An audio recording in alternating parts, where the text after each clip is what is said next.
पाकिस्तान की सियासत में बड़ी तेज़ी के साथ तब्दीलियाँ आ रही हैं। उस तब्दीली के कराची शहर पे क्या असरात पड़ेंगे, आज हम उस पर बात करेंगे। मैं हूँ शौकत कोराई और मेरा ताल्लुक़ कराची से है। अभी हाल ही में हमने देखा है कि पाकिस्तान की सियासी जो हिस्ट्री है उसमें जितनी तब्दीलियाँ अब आई हैं, पहले इतनी कभी नहीं आई थी। और उसमें जो तब्दीली बड़ी आई है वो तहरीक इंसाफ को मैनेज करने का सिलसिला है। इसमें बहुत सारे रहनुमा उसके छोड़ गए हैं। उसके असरात कराची पे क्या पड़ेंगे, क्योंकि एमक्यूएम को जो रिप्लेस किया था कराची से वो तहरीक इंसाफ ने किया था। पहले जहाँ से एमक्यूएम के नुमाइंदे मंतखब होते थे कौमी असम्बली के लिए, सूबाई असम्बली के लिए, तो वहाँ से एमक्यूएम के ऐसे लोग रातों रात जो है एमएनए एमपीए बन गए जिनको हमने देखा भी नहीं था, कभी सुना भी नहीं था। इस तरह जो पुराने लोग हैं वो भी इसी तरह कहते हैं कि जब एमक्यूएम आई थी तो उसके लिए भी यही नज़र आया था कि रातों रात लोग एमपीए एमएनए बन गए। पता ही नहीं था कि ये लोग इसी पोजीशन में कभी आ भी सकते थे या नहीं भी आ सकते थे। लेकिन हाल ही में हमने देखा है कि जब तहरीक इंसाफ को इस तरह दूर किया जा रहा है सियासत से, उसके लोग छोड़ कर चले गए हैं, तो कराची का क्या होगा? क्या कराची में दोबारा एमक्यूएम उसी पोजीशन में आ जाएगी? आजकल हमने देखा है कि एमक्यूएम के जो सरबराह हैं अल्ताफ़ हुसैन, वो काफ़ी एक्टिव हैं।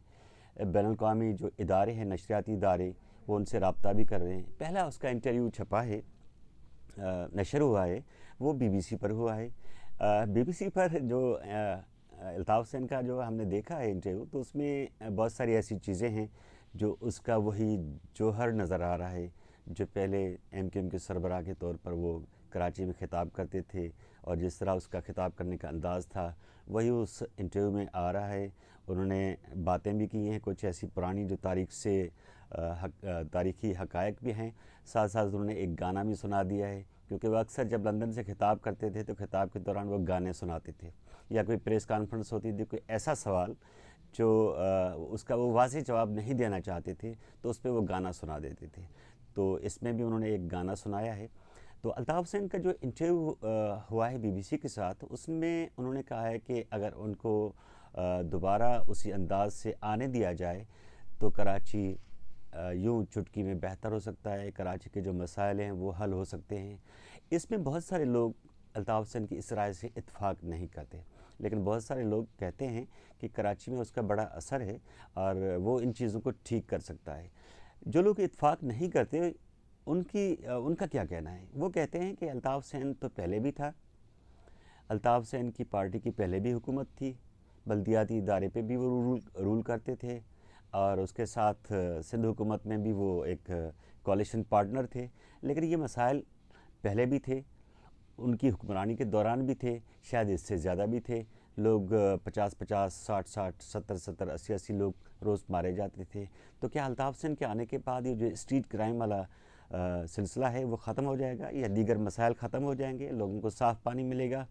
इससे वो इत्तेफाक नहीं करते। लेकिन अल्ताफ़ हुसैन के साथ जो जुड़े हुए लोग हैं, जो चाहते हैं कि अल्ताफ़ हुसैन दोबारा उसी जौहर के साथ वापस आए, वो चाहते हैं कि सारे मसाइल हल हो जाएंगे। लेकिन सवाल ये है कि क्या पाकिस्तान की इस्टेब्लिशमेंट उसके लिए रास्ता क्लियर करेगी, जो बहुत मुश्किल लगता है।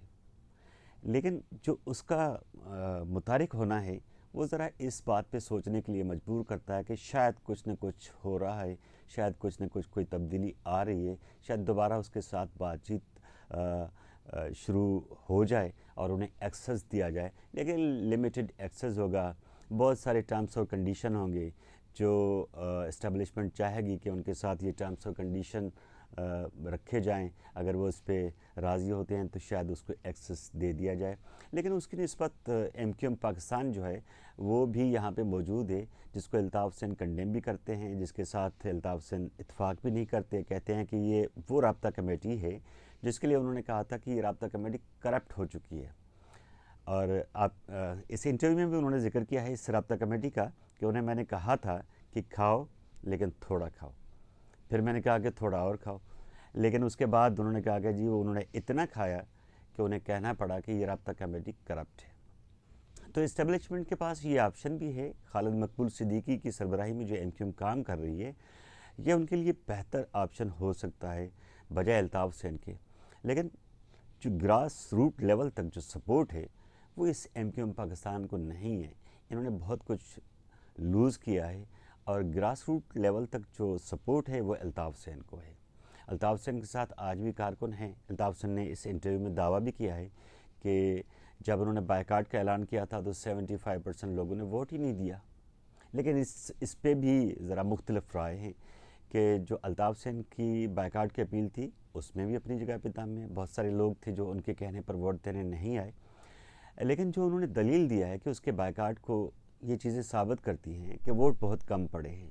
لیکن دوسری رائے رکھنے والے جو لوگ ہیں وہ کہتے ہیں کہ جب الطاف حسین کا دور تھا تو اس وقت الیکشن جب ہوتے تھے تو اس وقت ایسے ووٹ ڈالے جاتے تھے جس میں بہت زیادہ بہت زیادہ دھاندلی ہوتی تھی، جس کی وجہ سے اتنا بڑا ریشو ہو جاتا تھا۔ تو یہ چیز ثابت نہیں ہوتی کہ الطاف حسین کے بائیکاٹ کی وجہ سے یہ ریشو کم ہو گیا ہے، کیونکہ اب وہ چیزیں نہیں ہیں، وہ ووٹ اس طرح نہیں ڈالے جاتے جس طرح لوگ آتے تھے پولنگ اسٹیشنز پر، ان کو بتایا جاتا تھا کہ آپ کا ووٹ ہو گیا ہے، حالانکہ انہوں نے ووٹ نہیں دیا ہوتا تھا۔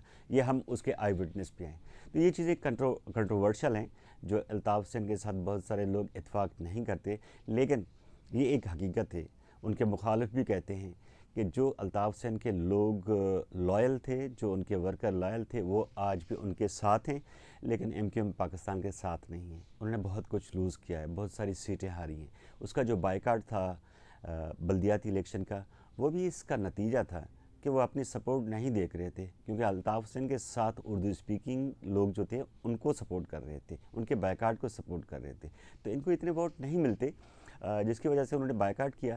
شاید انہوں نے بائیکاٹ کر کے یہ بات چھپا لی کہ نہیں ان کے پاس بھی بڑی سپورٹ ہے، تاکہ آئندہ ہونے والے کوئی ڈائلاگ ہو اسٹیبلشمنٹ کے ساتھ یا دیگر سیاسی جماعتوں کے ساتھ، وہ کچھ بارگیننگ کر سکیں، کچھ سیٹیں حاصل کر سکیں۔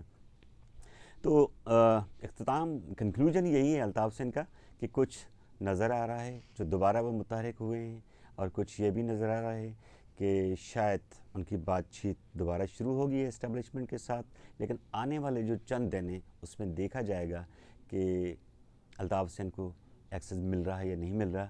ساتھ ساتھ یہ بھی ایک حقیقت ہے کہ جب پی ٹی آئی کو اتنی سطح تک مینیج کر لیا گیا ہے، اتنی حد تک اسے دور کیا جا رہا ہے، اس کی سپورٹ کم کی جا رہی ہے، جو سپورٹ اسٹیبلشمنٹ نے ایز آکسیجن کے طور پر دی تھی وہ واپس لے لی گئی ہے، تو کراچی کے اندر بھی ایک متبادل چاہیے۔